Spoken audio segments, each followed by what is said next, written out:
eringizni rozi qilsangizgina biringiz ikki bo'ladi. Buni o'zim hayotimda ko'rdim. Hayotim davomida men shu yoshimga kirib bitta narsani tushunib yetdim. Erkak bu pir degan narsani men hozirgi vaqtimda juda ham tushunib yetganman. Har bir ayolning o'zi hayoti davomida o'tish bosqichlari bo'ladi, qiyinchiliklar bo'ladi, hamma vaziyat bo'ladi oilamizda. Bu vaqtda turmush o'rtoqni behurmat qilish, unga nisbatan sapchish, har qanaqa gaplar bilan uni haqoratlash, bunaqa holatlar ko'p oilalarda kuzatiladi. Bizning ham oilada bo'lgan, bo'lmagan bunaqa holatlar baribir xohlaymizmi yo'qmi uchraydi. Chunki farzand tarbiyasida, ularning injiqliklarida bitta narsani tushunib yetganman, qachonki ayol kishi turmush o'rtog'ini hurmat qilsa, u hamma narsaga erisha oladi. Birinchi o'rinda oilada er bilan munosabatni yaxshi qilish kerak. Turmush o'rtoq orqaligina keladi bizga hamma narsa, rizqimiz ham, pul yo'limiz ham, nima desangiz ham o'sha insonni siz hurmat qiling, hayotingiz 1000 gradusga o'zgarishini ko'rasiz. Allohim tomonidan menga berilgan eng yaxshi ne'mat hisoblayman turmush o'rtog'imni. Borliklari uchun hamd aytaman.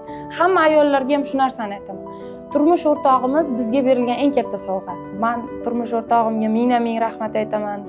Shu har qanaqa vaziyatimda meni tushunib, meni qo'llab turib, podдержка qilgani uchun. Turmush o'rtog'im o'sha xohishim, sportchimisan, dietologmisan, dietamisan, odamlarga yordam beryapsanmi? Uni hech qanaqa yomon tarafi yo'q. Bos gazini xotin, qaytma degan. Sizlarga ham tavsiya qilgan bo'lardim, turmush o'rtoqlaringizni hurmatini joyiga qo'ygan holatda nima ish boshlasangiz ham u insonga birinchi o'rin roziligini olib, bir-birlaringizga mehrda bo'lsangiz, stresslardan birinchi o'rinda xalos bo'lasiz. Mehrga nisbatan tanangizdagi o'sha to'yinishni his qilasiz. Qancha u inson bilan negativda bo'lsangiz, natijaga erishishingiz qiyin.